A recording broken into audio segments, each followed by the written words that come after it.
Good evening, everybody. Welcome back to Other Minds and Hands. Thank you for joining us at what in real time is a special time here as we are joined by some old friends of the show, Dominic Nardi and Trevor Brierly, whom we had on before to talk about Dune.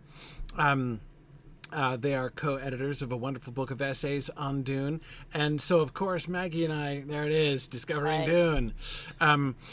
Maggie and I were immediately thinking of having you guys back after we saw Dune and we spent some time talking about it. Would love to get some of your thoughts on the second Dune film, especially, which has really been, and, you know, this will be, well, I guess this will make what, like 2.5 sessions that we've spent talking about Dune, Maggie? And I was like, and one more excuse for us to keep talking about it? Stop. Exactly. It's fun. But of course, for us, one of the reasons that we're really excited about this adaptation is because it was really good. You know, and this is one of the things that is so remarkable, I think. One of the things that we often talk about with adaptations is that the foremost responsibility of an adaptation is to tell a great story. So like if you're going to make a movie from a book, your first responsibility is to make a great movie, right? Like that's what, and seeing what, it's been a long time since I have sat and been blown away by a film adaptation as I was blown away by the second Dune film. I just think it's one of the most successful adaptations I've seen in a very long time. And so therefore a really interesting case study as we're looking at lots of different things, you know, looking at the different relationships that it has with the books, the different ways in which it's doing things, the kinds of decisions that it's making.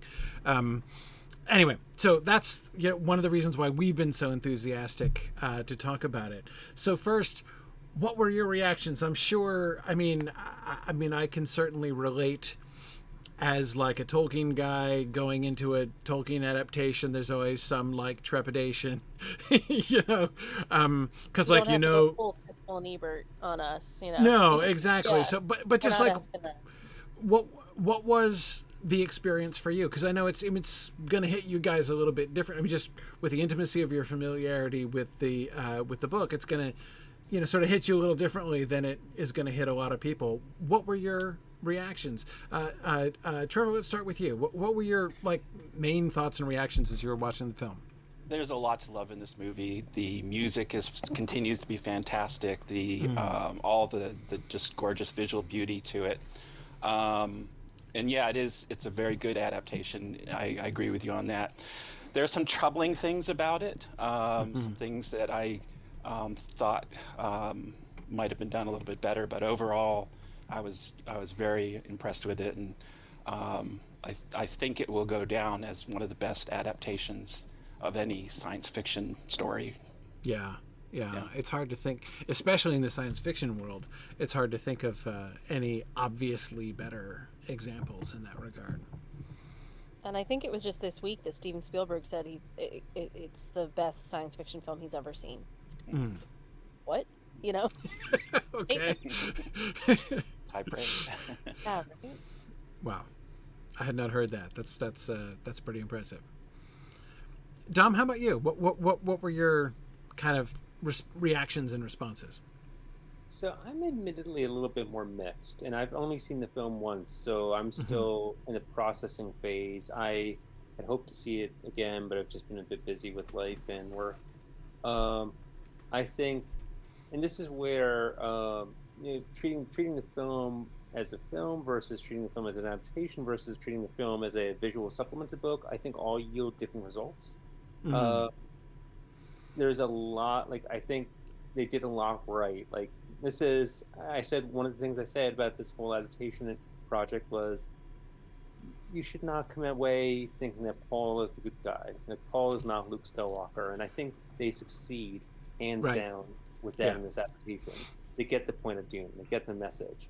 There are a few adaptation choices, a bit more action heavy than I had wanted. And I thought some of the action scenes dragged down a little bit, but they got the main point of the message. They did some interesting stuff with the characters. So a lot of good stuff, but I'm not quite at the hype level that I think a lot of Dune fans seem to be. Yeah, I can really relate to that. I was blown away by the film, but as I love Dune. I've loved Dune for a long time, but I'm not as like invested in Dune. Like, you can mess with Dune in ways that aren't going to bother me, that I would be more bothered if it were something that I were really sort of closer to. Like Fairness. For instance, yes, like what Peter Jackson did to Faramir's character bothered me a lot more than what Villeneuve did with Jessica's character, for instance, right? Yes.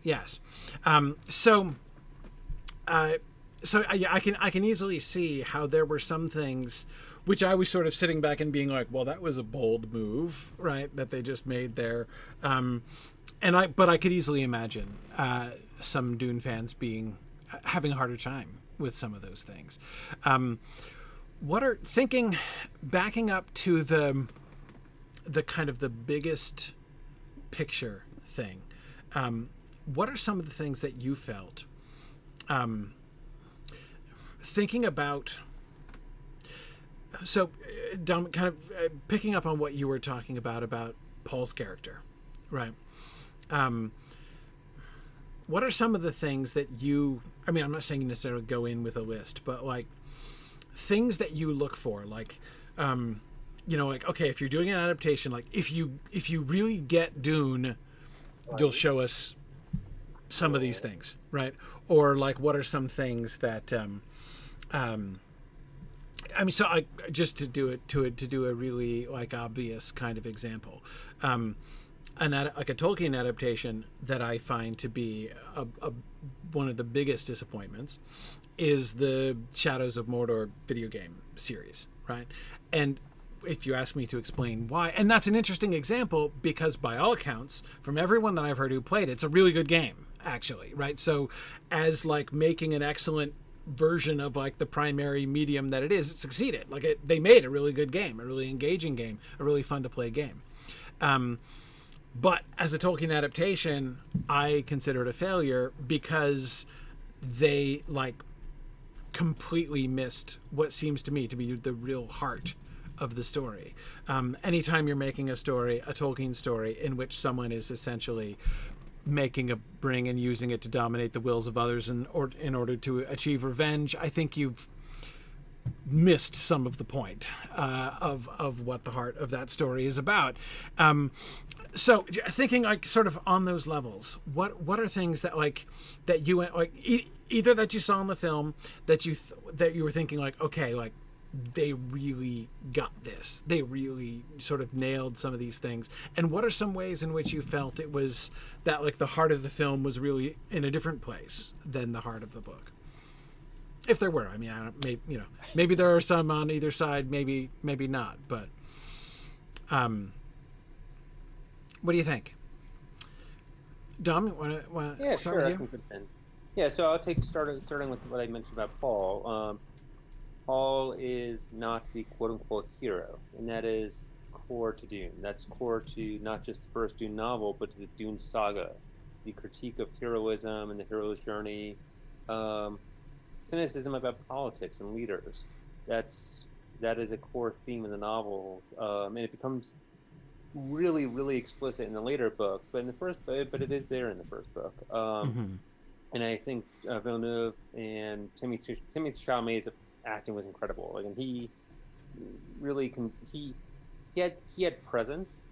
He had incredible screen presence, and the presence was not of a Marvel superhero. He was a young man finding his voice who becomes cynical and manipulative, and who becomes callous and at times cruel. And Chalamet, I think, portrayed all that wonderfully in a way that what's his name? McLaughlin, I think it was in the original Lynch movie. Just, he was kind of the goody two shoes version of Paul. So I think the film nailed that. On the other hand, though, the ending of the film with Chani leaving and that split in the relationship came across to me as a little bit too much like having your cake and eating it too. It was a bit too it almost made Chani the hero and Chani the voice of righteousness. Yes. Whereas in the original Dune novel, there really isn't one. It's a bit more like the reader or the viewer in a movie is supposed to be at least somewhat complicit in Paul's rise. Whereas I felt like Chani leaving kind of almost gave the viewer a bit of an easy out and saying, well, like, okay, we're watching Paul become this cruel, callous emperor, but we side with Chani. Like we know where we are. Like or I guess some viewers I think maybe didn't get the message. But like it felt like a little bit of an out that the Dune novels were never gave. They never, in most of the Dune novels, don't have anybody who is really that sympathetic. Like everybody's got their flaws and everybody's got their political machinations. So it's kind of ways that I think the movie succeeded, but also ways that I kind of think the adaptation differed from the book. Yeah, it's really interesting. We spent some time talking about the Chani split, the split off of Chani there at the end. The way it was striking me was, I was talking last time a lot about how much the Dune novel lives in the interiority, like what percentage of the narrative is involved in telling us what Paul is thinking and how impossible that is to do on screen, right? So thinking of the kinds of choices that they're going to have to make in order to get at that interiority without having some tedious voiceover or someone narrating what Paul is thinking. And so the thing that I was thinking as I was sitting there in the theater with the Chani thing was Paul seemed at the end, Paul seemed like he'd like 100% gone over to that, as you say, more callous, more manipulative. Like he was doing his thing from the gathering, where he like proclaimed himself and won the loyalty of all of the Southern Fremen, through to the end. He was like, he was not evidencing outwardly any like self-doubt anymore. Whereas in the book, of course, like that, not just self-doubt, but even like self-loathing, like that, like, I'm going to cause the jihad and the death of billions of people. And like, I don't want that. I'm trying to resist that, but it's not working. And, I get that problem within Paul, the whole time.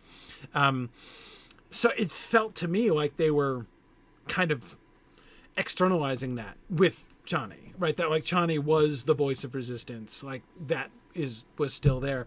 And but I hadn't been thinking about it, Dom, in the terms that you were using, and I like that way of constructing it, that it's not just, because I was thinking of it as almost like splitting Paul's own internal dilemma into the two characters, which has the unfortunate side effect of making Chani like an extension of Paul, in that sense at the end, which is not real satisfying. But that idea of splitting off the hero part, like the having the, not just as an extension of Paul, but as the as he shifts from hero into a sort of, anyway, not comfortable hero mode at the end, to kind of preserve her as this sort of location for hero focus, and hero appreciation. I think it's a really interesting way to think about it. And I agree with you that we do not get that kind of relief in the book. It would be nice at the end of the book to be left with a character that we could be really excited about moving forward, but we are not given that in the book, for sure. Or they're all killed off. Yeah, right, exactly, right. Surviving character that we can, yeah, exactly. You guys see that as kind of a strength of the film, potentially, that there is this kind of oomph to move into film 3. There is an enthusiasm to see where it goes, where we don't necessarily have that optimism at the end of the book. I don't know, because I've read the book and I read Dune Messiah, so I know where the story's supposed to go. I'm not entirely sure how people who have not read the books, where they think the story's going, and I almost wonder if the ending with Chani just riding off into the desert is a bit too ambiguous. Again, I don't trying to put myself like. Initially, I was like, "Oh wait, is she going to start? Like, is she riding off to try to raise a rebellion against Paul, or is she just going on like a joyride, like taking the Corvette out for a spin just to vent off some frustration?" If I hadn't read the book, I might not even realize that like Paul and Chani are supposed to actually stay together, and maybe Denis Villeneuve's version of Dune Messiah is going to change that. Here's the wacky thought: maybe they're setting us up for her to be the desert prophet instead of Paul. I definitely think they're setting us up to not discount her yet, because Mhm. as somebody that hasn't read it as much as you guys, and it's been a long time since I've even read it through once. It felt very much like that scene earlier in Dune 2 where he goes off to do his trial in the desert and she kind of sneaks up and follows him just to make sure he's okay, and then helps him out and teaches him everything. I kind of feel like there's something of that foundation laid that we shouldn't discount Chani. But I don't know if that's going to come to fruition or not. I just feel like as a viewer, they're laying some foundations for us to be like, I don't know, I guess we'll see about everybody. And yeah, I mean, the general impression I was left with, and I could easily imagine, Dom, her becoming a sort of a locus of resistance, especially since the division within the Fremen society is something that was amply set up before. So imagining that there's going to be a faction of disaffected Fremen is something, certainly, if it happens, what is led up to this in the film, we shouldn't be surprised if that were to happen. But more, it almost felt to me just like I could sort of protest, right? Like, yeah, all the Fremen, like, but I'm gonna have nothing to do with this, right? Like, I wash my hands of this, and I'm like, I didn't get the sense necessarily that she was setting off to accomplish something. It was just like, I'm distancing myself from this, and in particular, especially with the way that, riding the worms was established in this second film. The application of this like the iconic sight of her standing there with her hooks, right, getting ready to and calling a worm, provided this sense of like, okay, the Fremen, whom we see on the one hand, most of the Fremen, right, boarding ships in order to go off and fight a war off world, they have lost their way. Like, Paul has lost his way, and he's leading all of them to lose their way. That's Shani's doing the Fremen way, right? She is like returning to the desert, with her hooks, and that there was like a purity of, I don't know what, Fremenism to that, right? That that the other Fremen were being taken away from, by Paul in the direction that he was leading them. But wow, Trevor, I had never thought of that possibility. I'm trying not to think of it. So I've decided, by the way, I'm not going to reread Dune Messiah. It's been ages since I've read Dune Messiah, and I'm not going to reread it before the next film comes out, because I'm going to try and experiment with myself where I watch the film first and then review the book afterwards. But I remember Dune Messiah well enough to get that reference, and so I remember just enough for it to kind of blow my mind. What you were just suggesting there, that is really fascinating. So, yeah, Trevor, thoughts that you had about this kind of big picture, like things that you felt were, really concordant or discordant with the book in your impression. I was actually really impressed with the, and maybe more visually than, because I understand there's, with the Harkonnen, there's some interesting things with the way they were portrayed.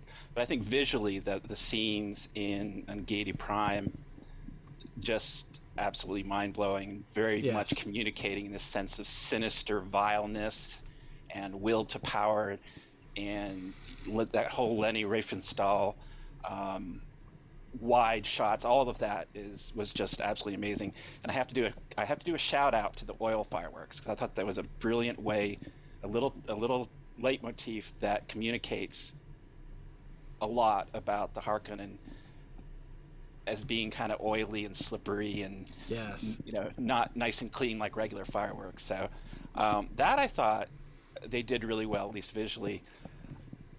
I was troubled a bit. I was very excited about the way they portrayed the Fremen in the first movie. I thought they really captured something about them.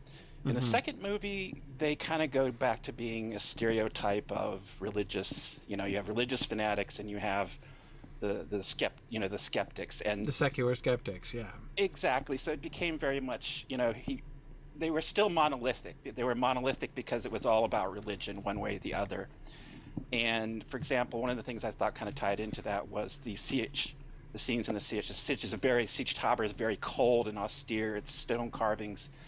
And there's just this whole swath of beautiful things in the book about life in the siege that are just completely left out. And I found that I found it disappointing. And Yeah.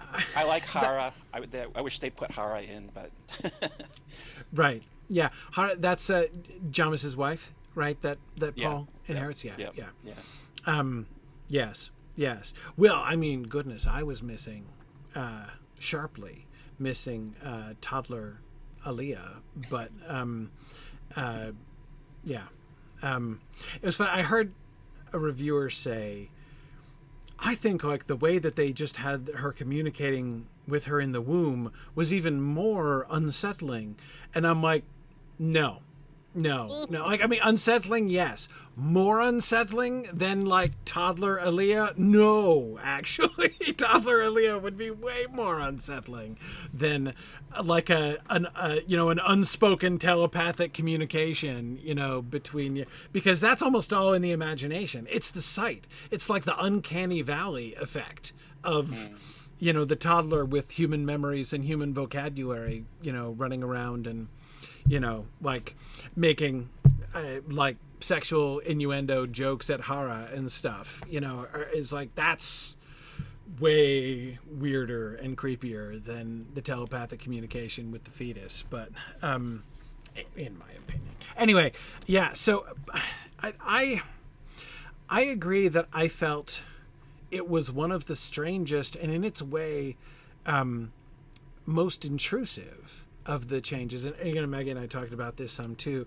that division between the zealot Fremen and the secular Fremen, which I don't know, like it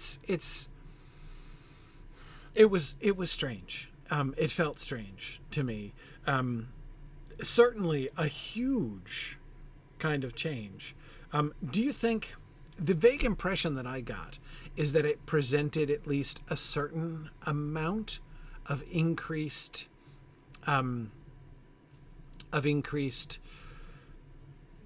agency, I think, perhaps on the part of the Fremen. And if you didn't so I'm trying to play the game I often play when I'm trying to figure these things out, and that is imagining if it were different. Right. So, okay, like, what would the film have been like if there hadn't been that secular voice, if there hadn't been that voice of resistance, with Chani at the center of it? But anyway, that sense of it, if we hadn't had that, if all of the Fremen had been like Stilgar, right, and responding sort of uniformly all the way through in unquestioning response to the prophecies, right, of the Lisan al-Gaib and all that kind of thing, what would the effect have been? What would it have looked like? And I think it would have felt like just kind of a kind of blurring over, like a blurring together of the whole culture, Okay, what it reminds me of, kind of weirdly? This is a strange parallel, but hear me out. It's like the dwarves in The Hobbit, right? So when Bilbo is in the company of 13 dwarves in the book, right, we're asked to imagine a big crowd of dwarves in Bilbo. And we're told their names, and we're even told the colors of their hoods and that sort of thing. But apart from the colors of their hoods, there's very little to distinguish most of the dwarves, right? There's there's Balin the Lookout, and there's Thorin, and there's Fili and Kili, the nephews of the younger ones who are the nephews of Thorin, and there's Bomber, the fat one. But there, I mean, what's the difference between Bifur and Bofur? Nobody knows, right? Nobody could tell the difference between those two. In a book, it's easy to kind of take a collective group of people like that, choose one or two representatives like Balin and like Dory to talk sometimes and do a couple things. But you don't have to, like Tolkien never did. And even to the extent to which he did give different dialogue to different of the, he pulled it back and like in revision and reallocated some of the dialogue to a smaller number of dwarves. Because it's easier in a book to just choose representative characters, have them stand for the whole, and then we don't have to kind of worry about it. That works well in a book. On film, when Peter Jackson goes to adapt The Hobbit, one of the first thing he does, right, if you remember back in like 2010, 2011, one of the first things that he was doing was releasing pictures of all 13 dwarves, right, which were wildly different from each other, down to the one with the axe lodged in his skull, right? That's going pretty far out of your way to make them idiosyncratic and memorable, right? But they were committed to that. I'm not saying, and obviously, look, I'm not suggesting the Hobbit films are like an obvious example of what to do, but that trend, right, of saying, because like you can't just have like we're a faceless crowd going around with you. If people are seeing them, right, you've got to. There's more pressure, I think, in a visual production to connect with the individual characters, right? And there's a lot less Sorry, I'm chiming in here. There's Please. A lot less opportunity to attach as well. So you have to have these visual cues to separate when it's in such a large group, but to the point that it becomes a little bit twee sometimes. That, you know, yes, I'm the one with an axe in my head. I'm the one with a quirky sense of humor. Like, it becomes like part of my personality to have this idiosyncratic difference. I don't think we need that with Fremen. So I feel like some of the differences we do get are more subtle, right, but also more clear, right? Like, we only have A or B. That will be what separates you and delineates you and makes you unique. So it's more clear to those of us that, you know, don't know the inner nuances of religion and belief within this community. Yes. I think even in the book, the Fremen are not portrayed as monolithic, even in their, you know, how they come to believe in Paul. There is a transition where some believe right up at the front and some believe further on. Some see miracles in that. So I think it's possible to show the fact that people came at different points to it without, I think, creating this huge gap where you have everybody on one side, everybody on the other side. They all kind of believe the same, depending on what side they're on. I think that maybe wasn't necessary. Yeah, I agree. I mean, and that's what it seemed, because you're right, there are shades, though I think in general, I mean, certainly compared to the film with this massive divide, as you're talking about, the film or the book depicts the Fremen as closer to monolithic. As you say, there are shades. Like there's that moment, which I always think is a really important moment in the book, when he realizes that Stilgar has become a follower and no longer a friend, right? Like he's now become a disciple, and that he's lost him in that way. But that's like way at the end when he has that realization. And I don't know, so with my parallel with The Hobbit, it's not exactly like, so Maggie, the risk that they're taking is not the same risk of, like, as you say, it becoming a little twee, right? And being like, I'm the one who always like does this, and I'm the one who always like makes this kind of joke or something. But still the need to differentiate, like to not just have, because in a book you can allude to a group, you can allude to a category of people, right? And we can, you know, our imagination can kind of fill in differences and stuff, but you don't have to present a distinction there. Just as, again, it's okay to have a whole bunch of faceless dwarves in The Hobbit, but it would be less okay in a film adaptation, to just have a bunch of faceless hobbits, some of whom never get a line of dialogue, even though they're trooping around with them all the way through, which is totally true in the book. With the Fremen, even though there are, Trevor, those differences in particular characters, and we're told but most of that, you see, we get through Paul's interiority. Like, he's thinking about the Fremen, right? And he's like, well, some of them, are complete zealots and like think I can walk on water if there were water. And then some of them, it's a really bad illustration in the Dune context. I guess there is enough water for him to walk on if he if anyone would dare to walk on the pools of water. Anyway, never mind. Point is, we do get that, but we don't see it as in the characters so much as we hear about it in Paul's thinking, right? That one scene with Stilgar when he like acknowledges that he's shifted like that. Some of the progress in the time gap that they took out in the film, right? Like I'm thinking in particular of the scene, for instance, when Chani comes in from having killed a challenger, right? Because it's become a nuisance. How many people have like come in to challenge Muad'Dib, to trial by combat, and so she killed him for him so that he didn't have to, and that might help to discourage people if they knew that, Muad'Dib's woman might kill you and you would get no honor from that. That scene shows a point in progress, right, of him finding his place in Fremen society, but still, I feel that in the book, the Fremen as a whole are kind of lumped much more, and they seem to want to to say not only the Fremen aren't uniform in their beliefs, but also like they're not all suckers. The fact that they chose to have not just a differentiation.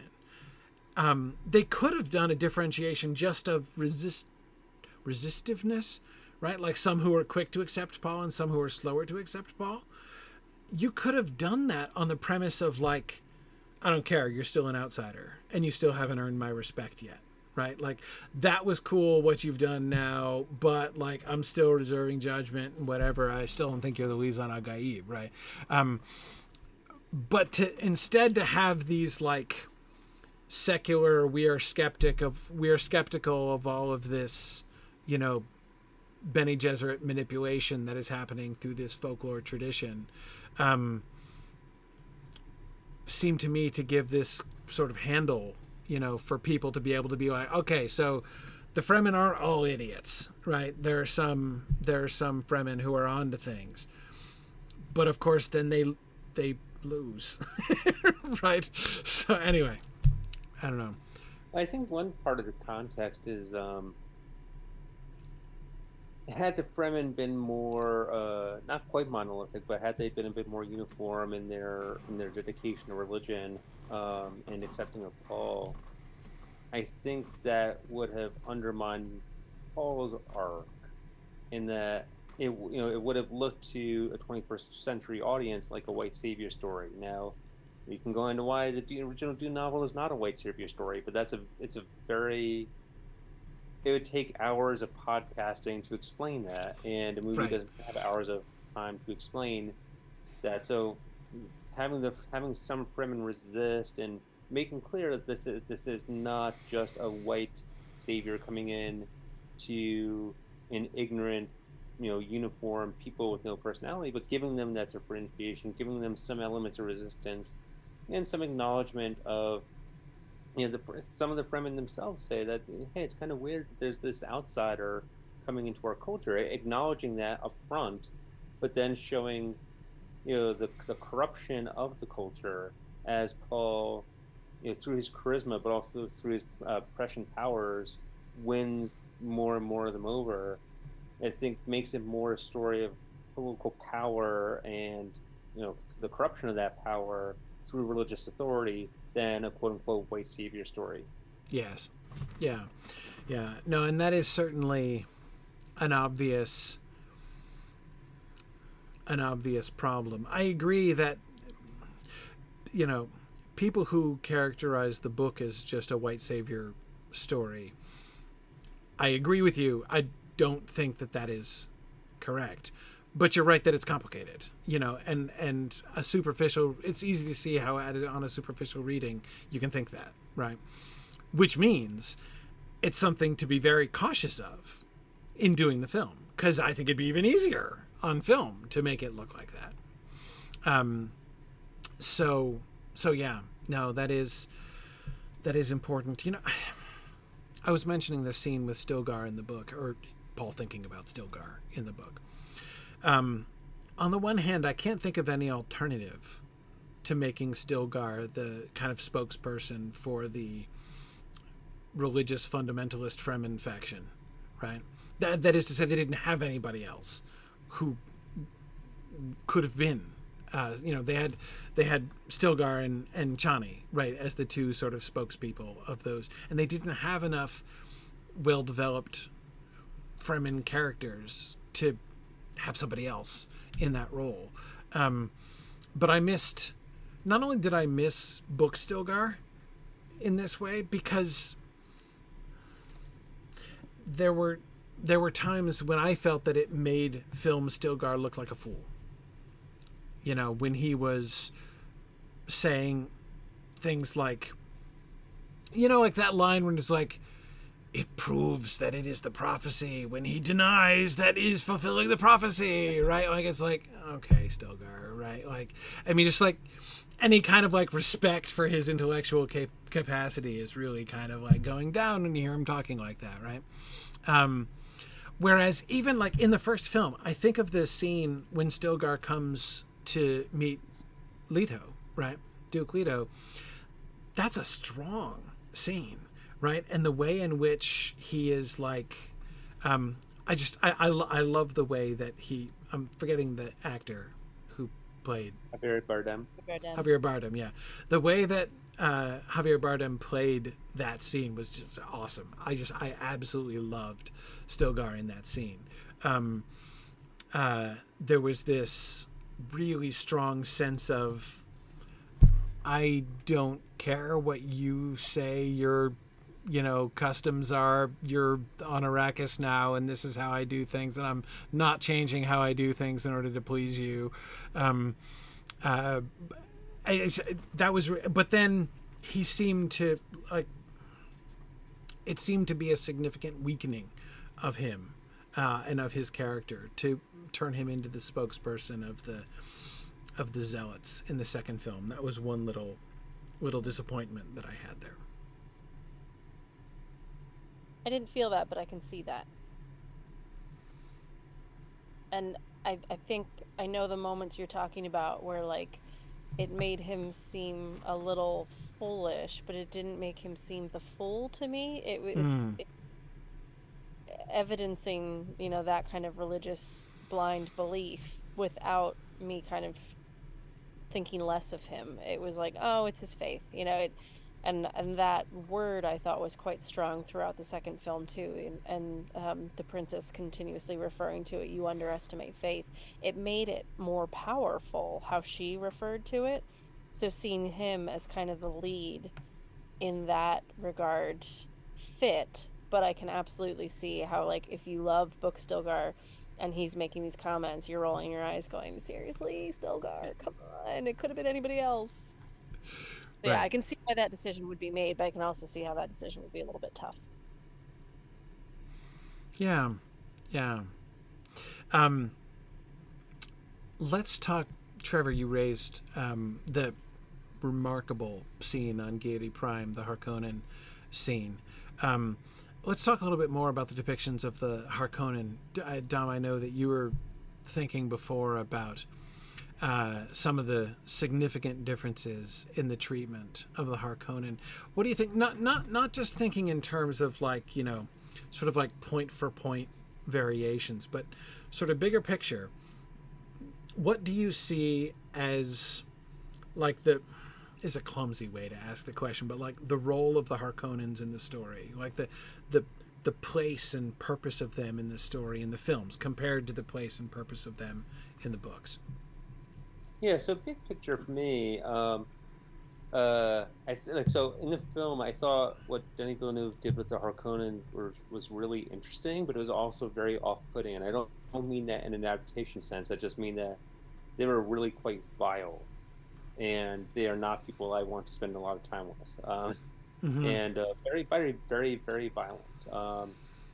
But in the book, I've come to see the Harkonnen as they're obviously villains. They're villains, but they're on a spectrum. So some great houses are more villainous than others. The Harkonnens are villainous, and initially readers are supposed to think the House Atreides are the good guys, and they're the counterpoint to the Harkonnens. But there are clues, not just with Paul and the arc we've been talking about, but even with Duke Leto. There are clues that, well, he is also cynical. He's also manipulative. There's in the scene in the first film where they're going to rescue the spice harvesters and the ornithopter. In the book, Duke Leto's like, well, make sure to take notes on this for my propaganda videos, and so we can celebrate. There's a very cynical part of his authority, to the extent where I've seen a lot of scholarship on Dune argue basically that the Atreides are just good-looking Harkonnens. They're more charismatic. They have better hair. They speak more articulately, but at the end of the day, the line between them is a bit thin, or it's not non-existent, but it's thin. Whereas in the movie, the Harkonnen are almost come across as another species, almost like orcs. Just they're all bald, they all look uniform, they're all very oily. So I don't get the sense that the film is prompting us to think there's a thin line between the Atreides and the Harkonnen. Maybe Paul and his political corruption is evil, but it's a different type of evil from the Baron. They're different spectrums. Yeah, not just bald, hairless, right? I mean, the close-up pictures of Feyd-Rautha, I'm like, is he even a mammal? There's not even eyelash. I know, no eyelashes, no eyebrows. I mean, that was so creepy. And in exactly that way, this is not I'm not looking at a normal human being. Again, especially the super close-ups of his face. It was just, I'm like, yeah, that was enormously creepy. And I agree with you, the way in which even and this is also a little bit David Lynch too, but the whole the way the Baron flies everywhere, right? That particular deployment of his suspensors, which is a huge exaggeration of what the suspensors do in the book, right? In the book, they lift some of his weight so that he is able to move much quicker on his feet than you would expect a man of his bulk to be able to do, right? And they do, when he dies, there's that funny description, right, of he's collapsed and fallen over, but his suspensors don't let him fall all the way to the ground, so he's awkwardly lying at an angle in midair, right, but he doesn't he's not like a remote control airplane controlled by himself, kind of hovering around, is like the Duke drone. But again, Trevor, I'm coming back to this whole not human thing, right? The way that we always see him rising out of the mud with no obvious way that he's breathing under there, right? He doesn't come up with a breathing apparatus and take it off. He just emerges yes, I was breathing mud. Thank you very much. I shall now return to my amphibious lair, right, in this vat of mud. Yeah, I mean, it was, but why? I want to push this one step further, because I agree with that. I think it's a really important observation, that they have set in their visual depiction, they set the Harkonnens apart from everybody else. The only other people that seemed as unpeople-like to some extent as that were the Sardaukar. The Sardaukar also had a kind of an atmosphere of not normal humanity about them. But then again, at least they had eyebrows. So there was that. I think I'm going to have to push a little bit on this concept of the Atreides being, not so far from the Harkonnen. Because I really think Herbert goes out of his way to draw a very clear distinction, a moral distinction between the Atreides and the Harkonnen. And he's not doing that because he's necessarily, pro Atreides and he thinks they're the good guys, because he makes a very clear transition to Paul being the leader of an enormous massacre.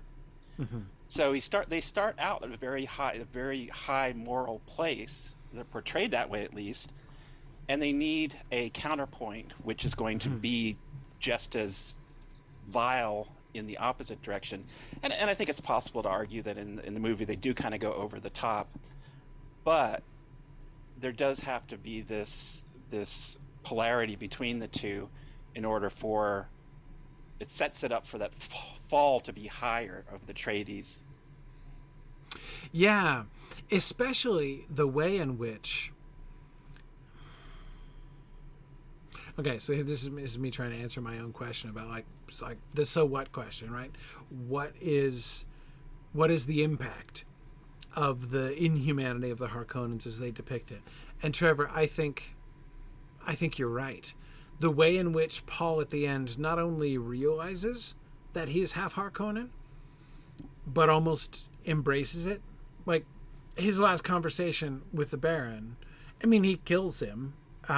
He takes vengeance on the Baron for killing his father and destroying his house. And yet there's lots of irony in that moment, right? Like, I am becoming a Harkonnen. I am acting like I'm going to out Harkonnen the Harkonnens here.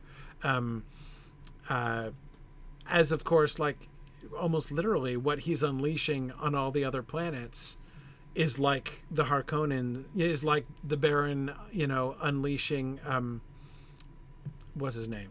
Blanking. Rabban, yeah. Beast Rabban, on Arrakis, right? It's not exactly the same, but there's some similarities there. And I think perhaps if that, Trevor, really is the trajectory, like that is if we see Paul really as truly embodying half Atreides, half Harkonnen there at the end, the like total subhumanity of the Harkonnens really kind of brings home the extent of Paul's fall there. Yeah, I wonder if it's a way of making that connection really viscerally hit us as well. That is, Paul turning out to be a Harkonnen, like realizing that he is half Harkonnen. I think we have to identify with Paul at the beginning. Yeah. We have to be engaged, and we have to be a part of his trajectory. At some point, we get off. We realize, maybe this guy is not a good guy. Right. And it seems to me, Frank Herbert really wants us to get that message. He wants us to understand that superheroes are a bad thing. Mm-hmm. And so he starts us out very much interested in a superhero. And then we see how that progresses to jihad. Yeah. And I think we talked about this a little bit last week of why we focus so much on Paul, and purely just for nobody is, if someone comes completely unassociated with Dune and has no idea anything about the book or anything, they're going to need something to latch onto. So Paul's an excellent through line because he shows every part of the story that we need to see. He is the reason that a lot of this stuff moves forward. So keeping us on Paul's side for pretty much the duration of the second film too, I feel like is a really good hook, because we've got all of films 1 and 2 to latch on to this idea, to see him as the humble, wonderful, lovely leader. You know, it's just, oh, he deserves this moment. Yeah. So when he does step into it, you're kind of like, oh, dang. You know, so I feel like that is really going to hit come the third film, because he's put the time in to make Paul feel like the good guy. And It's I a good arc. will say, given that the Harkonnen were so like inhuman and greasy and slimy, like it's impressive that the film doesn't try to quote unquote humanize them or make them sympathetic villains, which is a trend in a lot of pop culture films these days. Like even Thanos in the Marvel films was, you know, Yes. he had a point. You know, Yes, exactly. Yeah. but like Dune doesn't try to do that to an extent I almost found surprising. Yet it also still manages to end with Paul not being the good guy. Like I think it would have been very easy for audiences to think, oh well, like Paul is killing this really disgusting, evil guy, ergo he is good. But like the film, I think actually manages that tension pretty well. Yeah, actually, that's another interesting thing. How evil was Baron Harkonnen in the film? See, one cue that the book gives us that we don't get in the film, that they did not do in the film, is the Baron's pedophilia, right? That's like one cue that the book seems to be giving us to say, like, just in case you were not clear on the fact that the Baron is a completely despicable person, right? Here's another little nugget for you to make sure you don't miss it, right? Whereas in the film, Raban is bad, ruthless in any case. Feyd-Rautha is quite horrible, enjoys killing random people for fun, including, you know, like his servants who seem to be there just waiting for the time when he wants to lash out and kill them, right? But the Baron, am I forgetting? Was I so overwhelmed by Feyd-Rautha that I'm overlooking it? But I mean, apart from there is a tiny scene where for about 3 seconds you do see some dead naked bodies in. Well, and right before that, there's some ungodly screaming. Yeah. Oh, right, because he just killed the the women who were. Yeah. Right, that's so right. we don't get to see it. He slaughters. That's all you get, though. Throws their bodies That's in right. the corner. Yeah, that's all you get. Okay, so he did have a bit of a tantrum there. That's true. Yeah, I had forgotten that scene. But mostly he's depicted as, like, again, ruthless, right? Calculating, not, you know, doesn't stick it much in his plans to get ahead, right? And to accomplish his goals. Yeah, I forgot about the slaughtering his attendants scene. I see what you're saying, though, but like, of the crew that we see from that world, he's the most, like, functional, right? Like, he totally Yeah. the most functional. Yes. He is calculating, he is strategic, he is in want of power, but by making things work well. Whereas the other people are just ruthless and psychotic.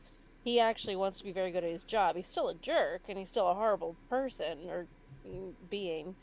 But yeah, it's so hard to navigate some of these terms, isn't it? But I also really liked that one moment at the very end, right before he does die, where his last action is to try to climb the steps towards the throne. So, like, there is this moment where, like, regardless of good, bad, whatever, he still wants power, and he wants to sit on that throne and know what it feels like. That's a nice little subtle visual cue. I think for a different understanding of how you could do the Baron is the Sci-Fi Channel version of the Baron. He's almost charming. Right. He's very coherent, and he's a plotter and he's a schemer, and they really kind of minimize the more gross elements that you see in some of the other adaptations or even the book itself. So Yeah. It's a good Yeah. example of how you can depict things in different ways to get a similar result. Like, we just need to see him as other. yeah, Other. Yeah. Yeah. I'm thinking of the scene when he escapes the poison by flying up towards the ceiling in what looked like, I wasn't sure, but it looked to me almost like a visual nod to this scene in Francis Ford Coppola's Dracula, when Dracula's climbing up along the wall, right? Again, it's just like not human, really, really other. As they don't even realize, that he's up there, because that's the up top corner of the ceiling is not where you look for people. The Baron. When you come into the room.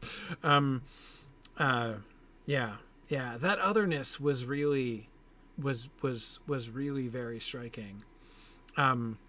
And I do think, Trevor, I keep coming back to the point that you were saying, the way in which it does, because Paul is very other in other ways, and for other, like his prescience, which, by the way, did they ever use that word in the film? Prescient? I don't think they did. I was waiting for it. very much minimize it. Yeah. Anyway, they talked about prophecy, and they talked about the like visions and stuff. But anyway, I didn't know if I missed it. But anyway, in all of these ways, Paul is he's also been made other by Jessica and the Bene Gesserit training that she has given him, which also like awakens this stuff in Paul. Because there's a scene, and again, I don't think I'm making this up, though, because there was a scene in the film as well, right, when he's angry at her, and for what she did to him, like that, that she did this, and he yells at her like, "You did this to me." Something. Am I making that up? That actually happened, didn't it? Anyway, that happened, and in the book, when that happens, he uses the term freak. Like, yes, freak. I'm a freak. Yeah. Yes. So Paul is other in a different way in the book. And they do seem to be going way out of their way to make the Harkonnens very much other in a different way. And so I'm wondering, again, thinking about those two sort of others sort of coming together. They certainly come into the parallel between Paul and Feyd-Rautha, which is established, I thought, more forcefully in the book than in the film. In the book, you're very aware of the fact that, like, those two parallel results of the Bene Gesserit breeding program are, come into conflict and are, in some sense, kind of like mirror images and alternatives of each other, right? But in the film, that didn't seem quite as clear. Well, I guess, more on this. We've talked about the Baron. What do you make of Feyd-Rautha and Feyd-Rautha's role in this? Especially, again, the way in which the culmination of the film is the duel between Paul and Feyd-Rautha, right? So it all seems to kind of build up to the direct conflict between the two of them. I thought they were trying to create that parallel, and we can discuss whether it was effective, but I actually thought it was really interesting that they had Margot Fenring give Feyd the Gom Jabbar test. And that seemed to be a really clear, like, Paul did this in the first film, Feyd's doing it in the second film. Now, I don't think anybody is going to look at that and say, well, Feyd is potentially the hero of the story, because he's obviously not a hero. But I thought there was a parallel, and I thought it was also interesting when they discussed his with Paul, when he took the Gom Jabbar test, he passed, but we didn't quite get the sense that the Bene Gesserit thought they could control him. With Feyd, when we hear the Bene Gesserit, they're like, "Oh yeah, we can manipulate him. Like he's We've got several levers and, here. Yeah, like we can take care of him." So there is that parallel, but there was also, I think, a clear sense that like Feyd wasn't going to be the big shot. Like he wasn't going to be the guy who became the charismatic leader. Like he had the baser instincts for controlling him in some ways. I think in the book, the Baron has set him up or wants him to become a heroic savior figure. He wants him, Yes. Raban's going to just make a mess and Feyd-Rautha is going to come in and clean it up. yes, So I have often wondered whether the bit, that chapter where we see him in the gladiator pits, yes, that is setting him up for us to potentially understand what the Baron is going to say later about him becoming a savior figure. So maybe we're supposed to get a hint that Feyd-Rautha is kind of a contrasting savior figure to Paul. Or at least being groomed to kind of fulfill that role. Right. Yeah. Right. But I think the Bene Gesserit comment about controlling him would suggest that, like, even if the Baron wanted him to be that savior, he just wasn't gonna. In the movie, at least, he didn't have the potential to fulfill that role. right. No, it felt like rather than.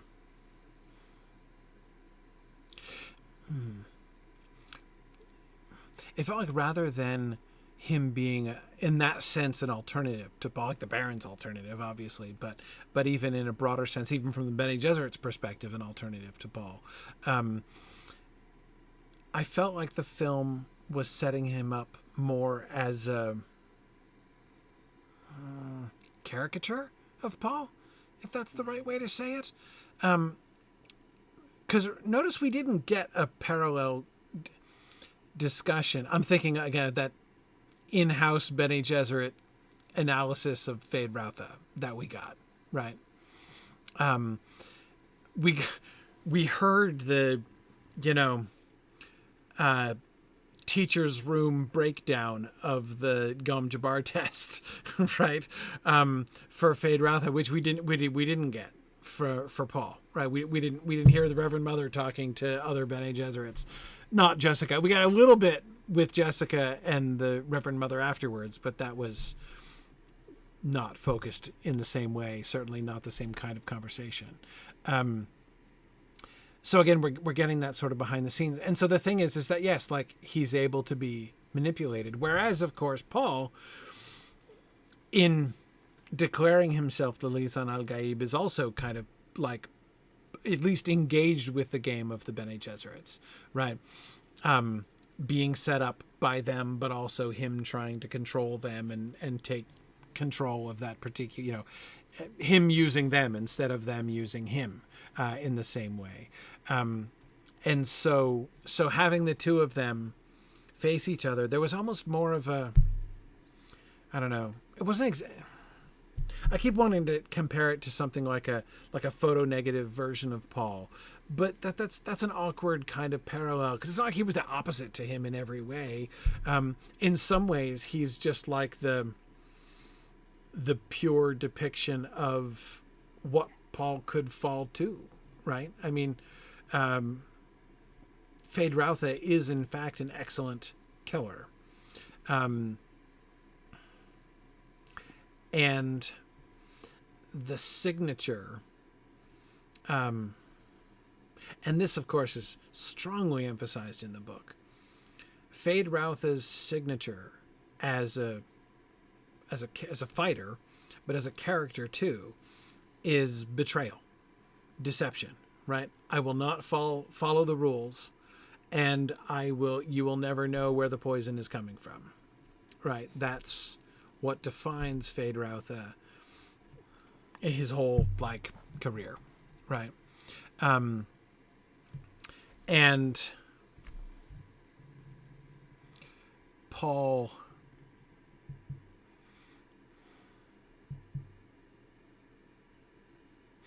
I don't know.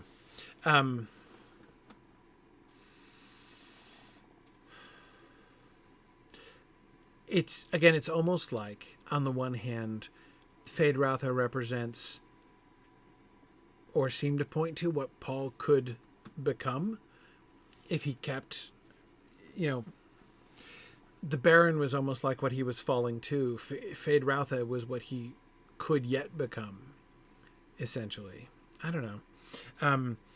As I say, that it was one thing that with the film, in the book, the conflict at the end feels sort of satisfying. It feels almost like destined, the way those two characters are coming together. In the film, I think because the film depicts the battle so much more, the end of the book is always noteworthy for me, in that we build up the huge Battle of Arrakis, right? And the stratagem with the atomics and the sandworms and everything, and it's going to be awesome. But we don't see it. We're told that it's going to happen, and then we're told that it succeeds. We get maybe a paragraph telling us about it. But what we certainly don't get is what we were given in the films, right? What it would actually have been like. And I cannot blame them for that. That's phenomenal. And I was so pleased. I felt like that scene in the film gave me what I always wanted but never got from Dune. But afterwards I started feeling guilty. I'm I kind of have to feel like Herbert could have given that to me, but he didn't for a reason.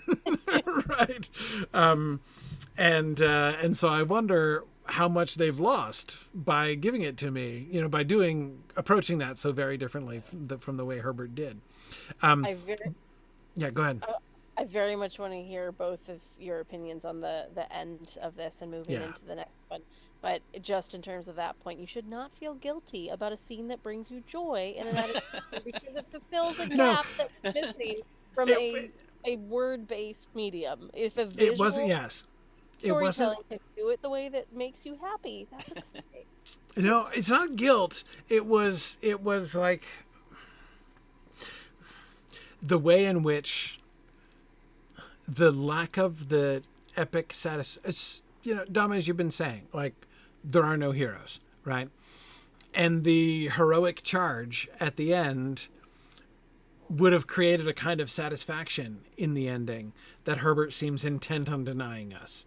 I never find the battle at the end or the final resolution at the end of the book satisfying at all. And I'm pretty sure I'm not supposed to find it satisfying. That if I left all pumped up, if I left the book, right, all pumped up and excited and that was awesome, the good guys won, that Herbert would hate that, right? It's not the charge of the Rohirrim.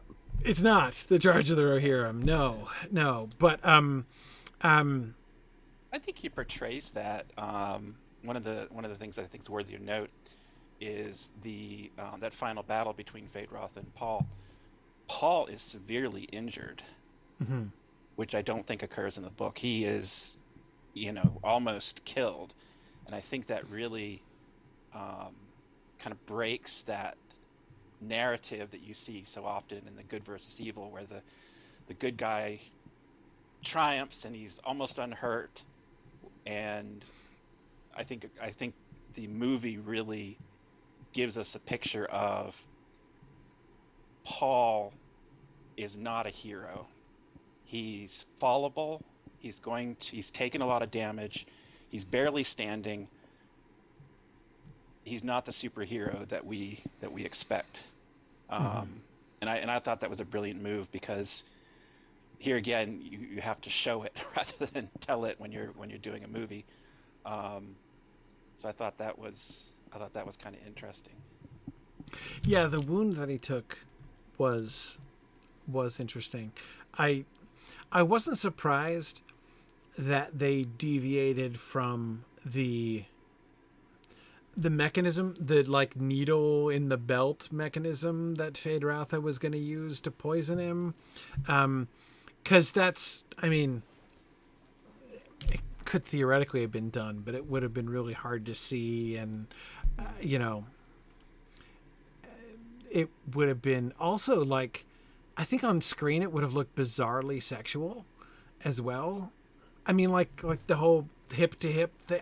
There's a lot of things I think have been weird about it if they depicted them. Maggie, I don't know if you know what I'm referring to. So in the book version, Feyd-Rautha is gonna poison him. He's got a poison needle on his belt, so like it's like at his hip, and it comes out, and they're like rolling on the ground. And the whole like thing at the end is he's like twisting he's on top of Paul, and he's like twisting his hips trying to get the needle into him. Right. And Paul has to like, he calls out the code word that's going to make his muscles lock up, and then he pushes him off and saves himself and stuff. But like, yeah, the whole thing with the like wrestling on the floor and the poison needle, like I don't think would have come across, it would have been weird. And the hip thrusting. Yeah, exactly. Right.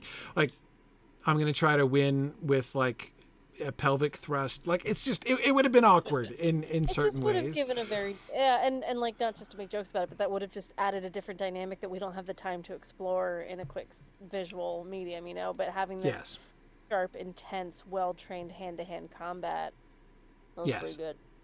Yes. Yeah, and of course the way that it, you know, picked up the from the very first fight scene with Gurney Halleck in the training room, right? The high knife, and then, you know, we would have joined each other in death, you know, moment at the beginning there. Look down, lad, right? You know, that whole moment. That was a very satisfying. I was really pleased with the payoff from that scene. Not only that in the end, but man, if there was one moment that like brought me to tears in the second film, it was when he talks about how he recognized that he knew Gurney from his walk, from his footsteps, right? In the sand. Again, oh man, like the reunion between Gurney and Paul was,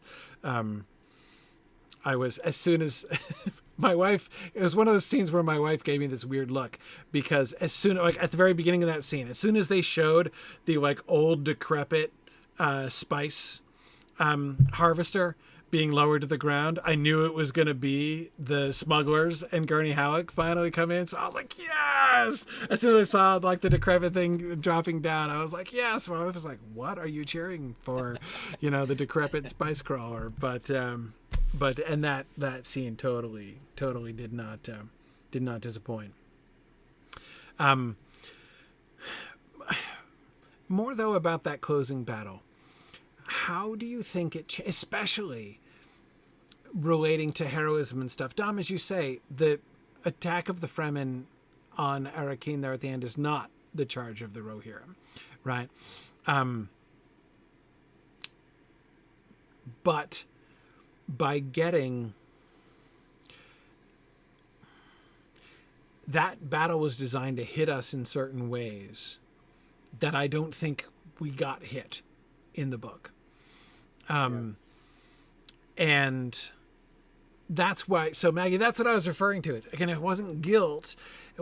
It was, as I was enjoying it, I was like, I'm enjoying this, which means this film is taking me to a very different place than I was being conscious of being taken to a very different place, and knowing I did indulge myself in enjoying the scene when I was watching it, but I was like, note, I'm going to really have to think about this carefully later on, because, you know, I'm enjoying this, and I'm aware that that's very different from anything that has ever happened. In particular, there seemed, I think of how our own sympathies are sort of rallied in the way that presentation, I think with this against the Sardaukar, for instance, right? Very, very much like focused on the payoff of like seeing the Sardaukar finally get theirs, right? Especially, you know, when the like the one formation that's standing there, and then like the sandworm just kind of comes down on him, right? And then the Fremen, you know, coming in, and that as somebody was referring to earlier on, the clear parallels between Chani's fight sequence in the battle and Paul's fight sequence in the battle in the vision that he had at the end of film 1, right? Yeah, I think the ending battle is, so it definitely has that effect of, root for Team Paul, root for Team Fremen. It also has the effect of making the end of the book more of a military victory than a political victory. And when Herbert lies over the battle in the book, the focus is on that courtroom scene where it's Paul, the Emperor, Count Fenring, who's not in the movie, but Count Fenring, there's a knife battle with Feyd and Paul, but that's not ultimately what determines the fate of the known universe. It's Paul saying that he plans to destroy the spice, and the Spacing Guild, which doesn't play this role in the movie, essentially pushes the Emperor to abdicate, saying interstellar commerce is not possible without the spice. Paul is blackmailing us, and we believe that Paul will carry through on his threat. So therefore, Paul has the worms crashing into the Sardaukar, Paul killing Feyd. That was, even if that all happened, Paul still could have lost. And something that I think something in the movie that I'm still a bit, I'm not sure if it's something the world building didn't quite work, or if I just don't understand the world building of the film well enough. But in the book,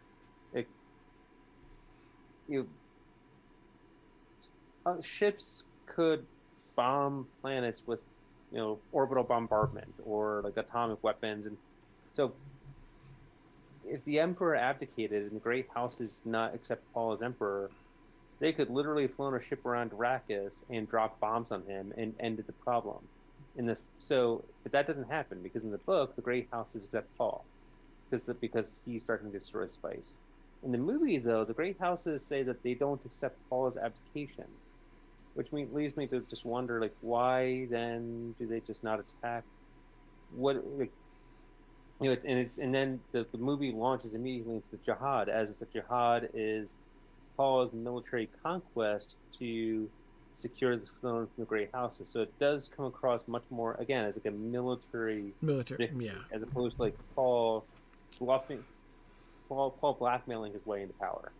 Yes, I agree. The book is more invested in a kind of balance of military, politics, and economics, right? As on all three of those things are all going on there in the blackmailing that Paul does at the end.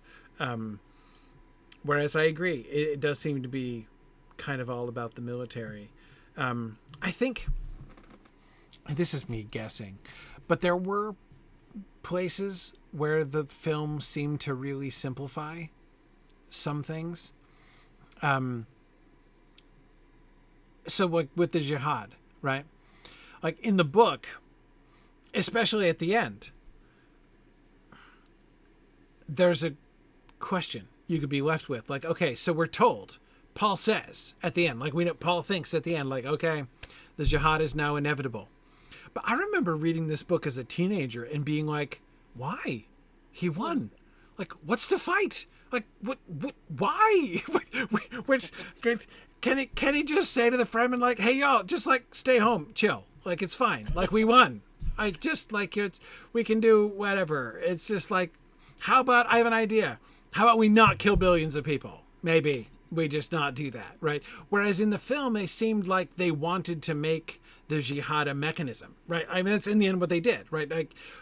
The jihad was going to turn out to be necessary in order for him to obtain the power that he was going to obtain. And so they made it not a consequence of him taking power, which is what it seems to be in the book, but the mechanism for him obtaining power. Which is at least simpler than the book version. It's a bit more understandable. Yeah. I'm thinking of things that were simplified.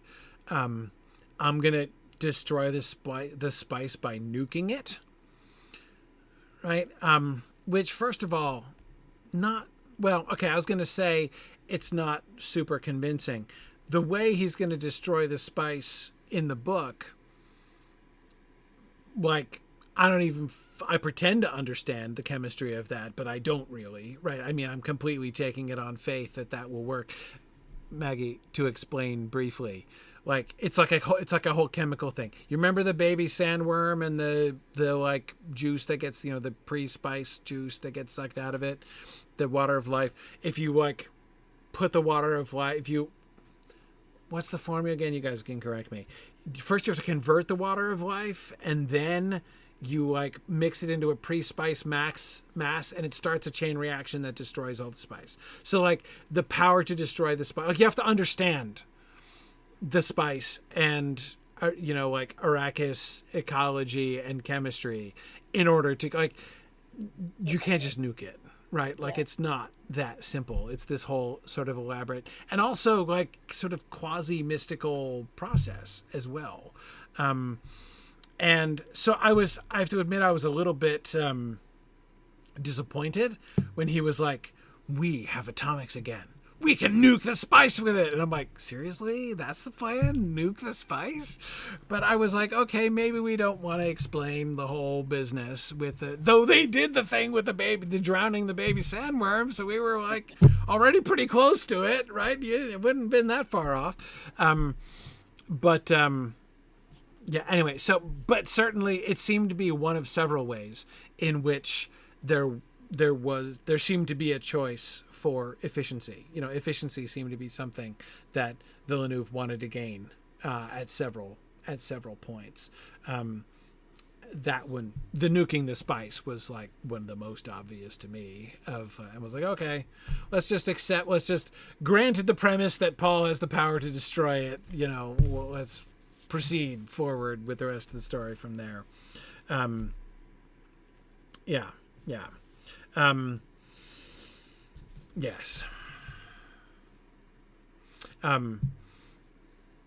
I don't have an answer to that, but I feel like we're getting to the end, and I want to know what are things that you guys are like excited for, or still mad about, or anything else that kind of comes to your mind about this one before we.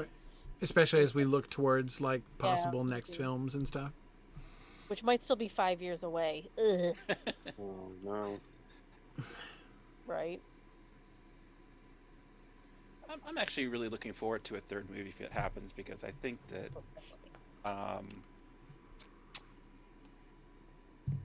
there's plenty of stories out there about good and evil, good versus evil.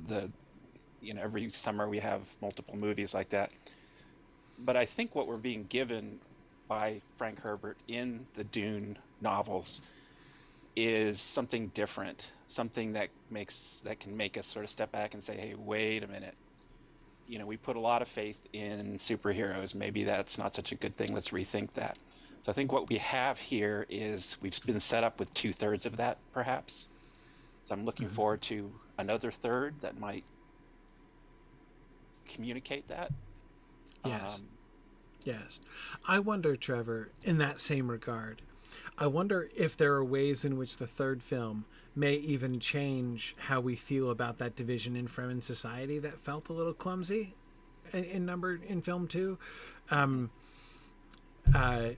wonder if that's going to kind of pay off in some different kind of way that we're not seeing yet in the third film. It might not, but it's something that I'm kind of holding out hope for in some ways. I think some of the changes we've discussed with Chani, with Aliyah, like those could have an impact on the third film. Because the story of Dune Messiah very much involves those characters in certain roles at certain times.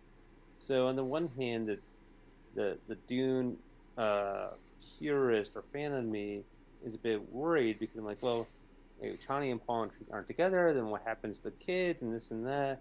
On the other hand, though, I could see some interesting possibilities, like what Trevor suggested about Chani being the prophet, or maybe we have a younger Aliyah in Dune Messiah, and I think they're potentially. I think like Denis Villeneuve is a good filmmaker, so what we get will be interesting. It might not be perfect, it might not be the best adaptation of Dune, but it will be an interesting film, beautiful visual, sound, etc. And I think there are real opportunities to make it, have an interesting,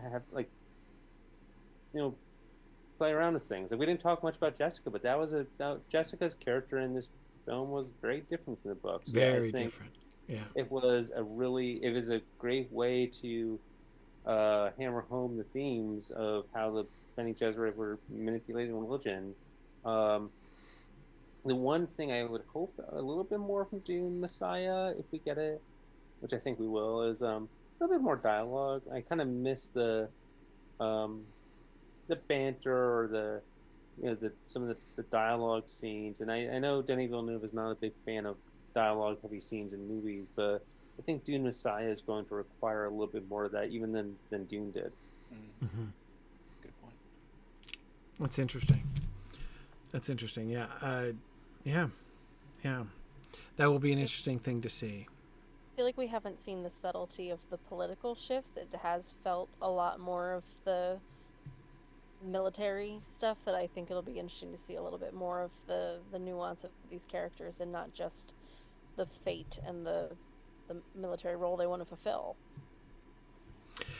And I think there are potentially, anyway, even hints of that kind of a shift, right? Thinking about the shift from, the Emperor Shaddam IV and his Sardaukar versus like the much more nuanced political sophistication of Princess Irulan, right, and the Bene Gesserits, right? That this sense of like a shift from one mode to the other, and and since I suspect that the final battle at the end of the second film, I wouldn't expect the big resolution, like the final conflict, ultimately to be military. Like, we've established the Fremen are going to win, right? That's not a question anymore, unless there is going to be some kind of uprising or, but anyway, yeah, what I would expect is that it seemed anyway, potentially, Maggie, that I was thinking it could be shifting to that kind of, we're going to end in that world of more subtle politics, having done the military thing in film 2, and then exploring the post-military fallout, political fallout of that later on. There's some things that kind of felt that way. And I feel like they've set the characters and the cast up so well. Like you guys were saying, the performances were just incredible, that I think the nuance and that level of kind of interaction instead of just the explosions on screen will work because they put the work in for the first two. There's a lot of talking in Dune Messiah, so. Yeah. Cool. Excellent. Well, it's getting late, and I don't want to keep you guys all night. Thank you guys for joining us. Always great to hear your thoughts on Dune. We will wait super patiently for the next Dune film to come out. Don't wait super patiently. We'll find more reasons to talk about it, I'm sure. Absolutely. But there's a Dune TV series coming out. There is? Yeah, Dune. I think it's Dune Prophecy. Oh, I did not know this. Is that designed to be like a spin-off, or? Yeah. Is it at all connected to this? I mean, the same production or anything? It is. It's from the same production company. I don't. Oh. They haven't released very much about it, but it's supposed to be. I think initially it was supposed to be following the Bene Gesserit, but I don't know if that's still the current plan. But it does seem to be moving ahead. Interesting. Okay. Let's hope it is not Rings of Power. So. That's a discussion for another day. That is a discussion for another day. Indeed.